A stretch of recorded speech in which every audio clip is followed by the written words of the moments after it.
নমস্কাৰ বন্ধু বান্ধৱীসকল।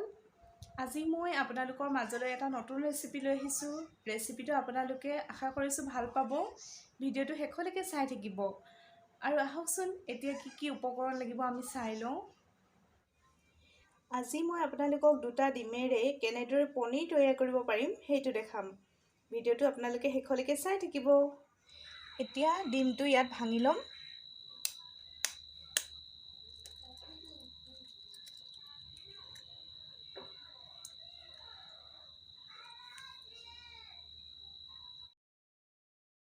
ডিমটো বেছি নলৰাওঁ, এনেদৰে মাত্ৰ কুহুমটো ভাঙি দিম। বেছি লৰালে ই ফুলি যাব আৰু ভিতৰত হাৱা সোমাই যাব, গতিকে বেছি নলৰাওঁ, এনেদৰে মাত্ৰ কুহুমখিনি যাতে ভাগি যায় লৰাই দিম। এতিয়া আমি এটা ষ্টিলৰ বাতি ল'ম। এই বাতিটোত অকণমান ৰিফাইন তেল দিম। দিছোঁ, দি পেলাই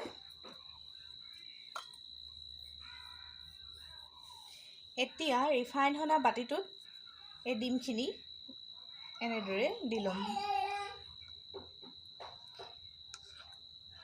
মই দুটা ডিমে বনাইছোঁ, আপোনালোকে পৰিমাণ অনুযায়ী বেছিকৈ দিও বনাব পাৰে।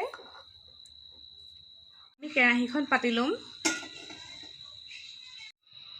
এতিয়া মই এগিলাচ জোখৰ পানী দিছোঁ। এতিয়া মই ইয়াত পানীতে ডিমখিনি বহাই দিছোঁ। বহাই এখন প্লেটেৰে দি দিছোঁ। মই এই প্লেটখন এইকাৰণে দিছোঁ যাতে বাতিটো ওপৰলৈ উঠি নাহে। পানীয়ে যেতিয়া উতলিব তেতিয়া যাতে বাতিটো ওপৰলৈ উঠি ভিতৰত পানী নোসোমায়, সেইকাৰণে মই প্লেটখন দিছোঁ। 15 মিনিটৰ বাবে মই মিডিয়াম ফ্লেমত ৰাখি দিম। 15 মিনিটৰ পিছত চেক কৰিম। এতিয়া আমি মছলাখিনি তৈয়াৰ কৰি ল'ম। এতিয়া মই কেৰাহীত তেল দিছোঁ। এতিয়া মই পিঁয়াজখিনি দি দিছোঁ। এতিয়া মই ইয়াত বিলাহী দিছোঁ।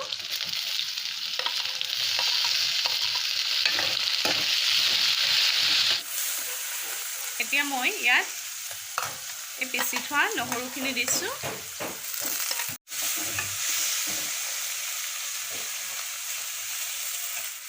এতিয়া মই হালধি দিছোঁ এচামুচ। পনীৰ মছলা দিছোঁ এচামুচ।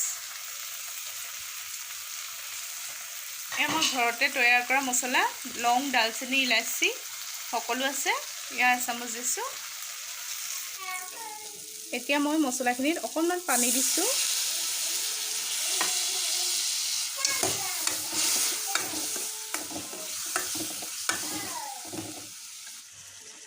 অলপ সময় ভজাৰ পাছত মছলাখিনিৰ পৰা ধুনীয়া গোন্ধ ওলাইছে। এতিয়া এইখিনি ৰেডি হৈ গ'ল। মই এতিয়া ঠাণ্ডা হ'বৰ বাবে গেছটো বন্ধ কৰি থৈ দিম। এতিয়া 15 মিনিট হৈ গ'ল। মই এইটো চেক কৰোঁচোন।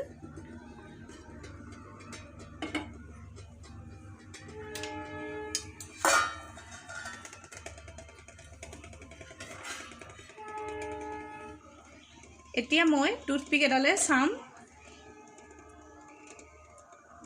এয়া চাওক, চাফাকৈ ওলাইছে। ৰেডি হৈ গ'ল। এতিয়া মই উলিয়াই আনিম বাতিটো। এতিয়া মই ঠাণ্ডা হ'বৰ বাবে অলপ সময় ৰাখি দিম। এইখিনি এতিয়া উলিয়াই ল'ম।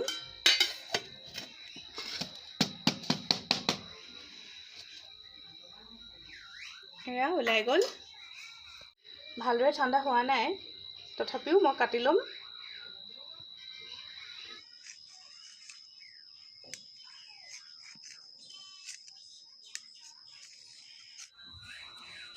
এইখিনি চাওক, তৈয়াৰ হৈ গ'ল।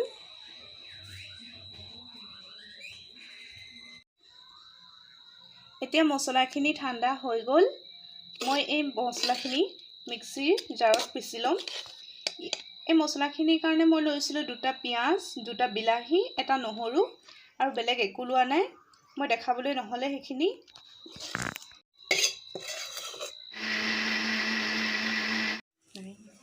এতিয়া মই কেৰাহীখন পাতি লৈছোঁ। এতিয়া মই ইয়াত তেজপাতটো দি দিম। এতিয়া ইয়াত পিচি থোৱা মছলাখিনি দি দিম মই। এতিয়া মছলাখিনি মই ভালদৰে ভাজি ল'ম যাতে ইয়াৰ পৰা তেলখিনি ওলাই যায়। যেতিয়ালৈকে নোলায় তেলখিনি তেতিয়ালৈকে মই মছলাখিনি ভাজি থাকিম। এতিয়া মই মছলাখিনি নিমখ দিছোঁ 1 চামুচ, কাশ্মীৰী মিৰ্চ দিছোঁ 1/2 চামুচ, আৰু গৰম মছলা দিছোঁ 1/2 চামুচ।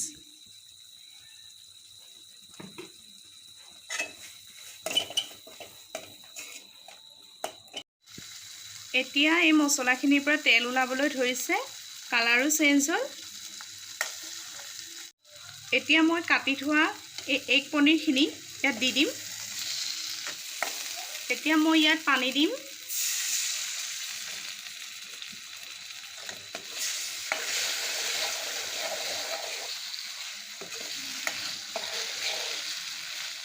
পানীটো জোখমতে দিম, বহুত বেছিও নিদিওঁ, সেইকাৰণে কমকৈ দিছোঁ।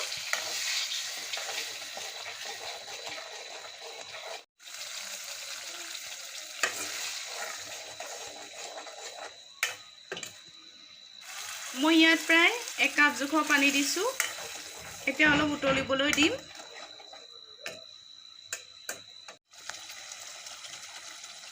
এইখিনি চাওক কিমান ধুনীয়াকৈ উতল আহিছে। মই এতিয়া আপোনালোকক দেখাম। এয়া চাওক গ্ৰেভিখিনি। আপোনালোকেও বনাই খাবচোন, কেনেকুৱা হৈছে মোক ক'বলৈ কিন্তু নাপাহৰিব। এইখিনি মই এতিয়া এটা বাউলত উলিয়াই ল'ম।